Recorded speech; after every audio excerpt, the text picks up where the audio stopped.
Alright, shalom, shalom. It's the brother Shakar from Brimstone Lake Charles Camp. Just back again with another lesson. Bahara Kakadar Shama. It's the Holy Spirit of truth. Alright, but before I do anything, as always, I'm going to start by saying, Call Holy Allah, Yahweh, Bahashem, Yahushai, Bahashem, Rachachodash.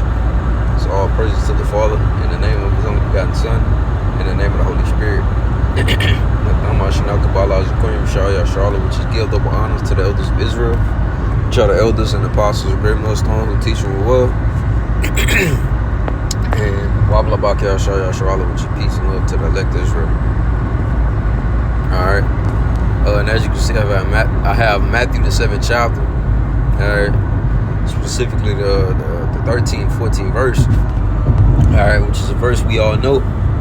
Alright, and a key verse when it comes to what your walk, when you first make that transition from alright, being in the world, being amongst, 2/3 and conducting yourselves in a wicked manner. Alright, first is when you become transformed and renewed.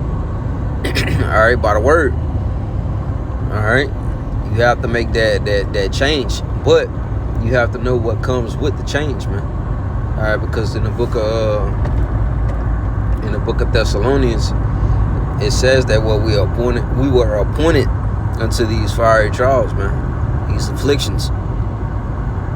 Okay, so that comes with the walk. All right, part of what that refining process of making us what fine gold. Okay, so it's all a part of the walk. All right, it's all a part of building you up. It's all a part of what making you whole, so that you're able to what endure all things. Okay, and please the Lord, man. But like Apostle Paul says, you have to be steadfast and immovable, always abounding in the work of the Lord, man. Alright, so giving you an idea of how you're going to become steadfast and unmovable, man. Excuse me. Yeah, so giving you an idea of what you're going to need to be doing in order for you to gain those abilities, alright, those traits, okay, those characteristics, if you will. Okay, abounding in the work of the Lord. Alright, because through you abounding in the work of the Lord, alright, the Lord is going to try you. Alright, not only is He going to try you, but He's going to have you increase in the spirit. Okay, but you got to think about it. You're not going to increase in the spirit, okay, if you're not being tried. You see what I'm saying? That's just like in boxing. Like if you constantly sparring down, okay, and you the best one in the gym, alright, and you not getting good work, you giving everybody else good work. So it's like, well, where you increase at? Alright, when are you gonna be tried? Alright, when are you gonna be pushed to your limit? Alright. That's why one thing I liked about when I was actively in the gym, alright, for the time that I boxed, alright, I was damn near like one of the lightest ones in the gym. Okay, meaning every time that I sparred people in the gym, I was sparring up in weight. Alright, so the punches, that I would have to adjust to, I would have to be real sharp. Versus from, when I'm sparring against somebody that's my weight, it's not necessarily that much danger because I've been sparring up. It has its benefits, but it also has its cons, to whereas if I ain't gonna say I wouldn't be used to the speed, but it was a change in pace.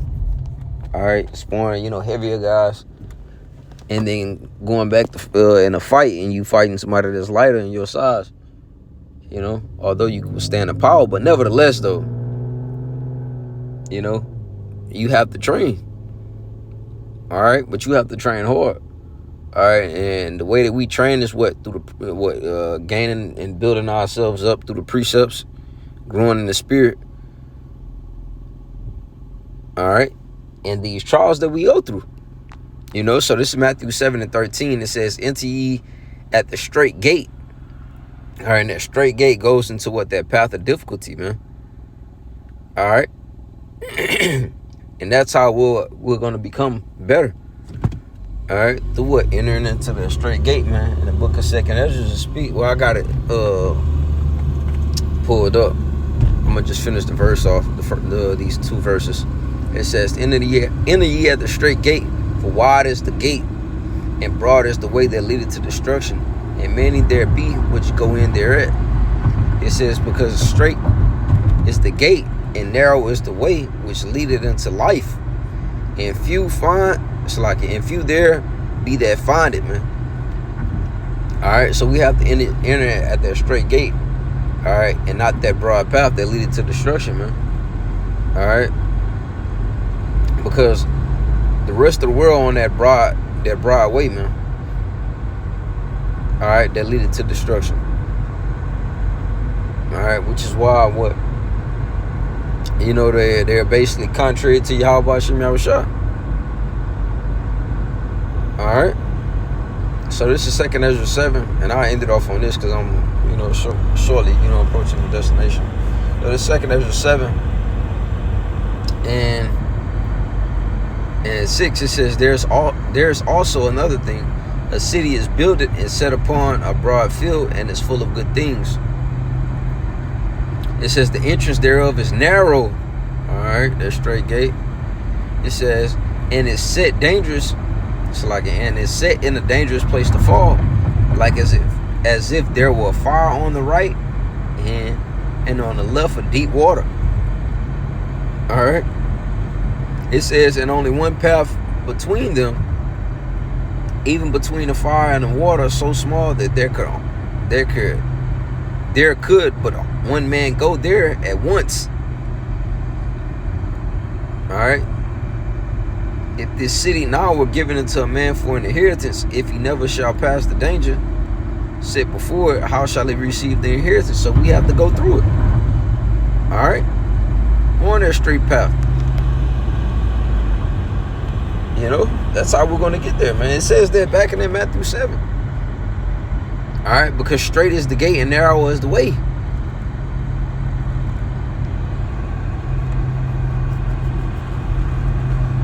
All right, so it comes with the battle, man. It comes with the fight. The Lord is not just giving out crowns, man. We have to earn them. Although the elect, they're gonna stand regardless, and they're not gonna be plucked out of the Lord's hands. But what they have to endure, he that endured to the end, the same shall be saved. All right.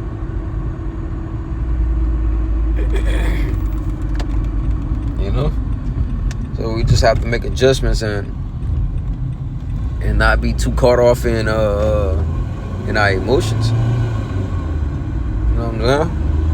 To where we're able to roll with the punches. To where when we go through things, we don't get shaken up. All right, we don't think that the Lord has abandoned us. You know what I'm saying? But that was pretty much all I had through the spirit, man. You know what I'm saying? So, Lord willing, this video was edifying to the sincere Aqua to maybe tuning in. Hey, I'm going to close it out with that and say shalom.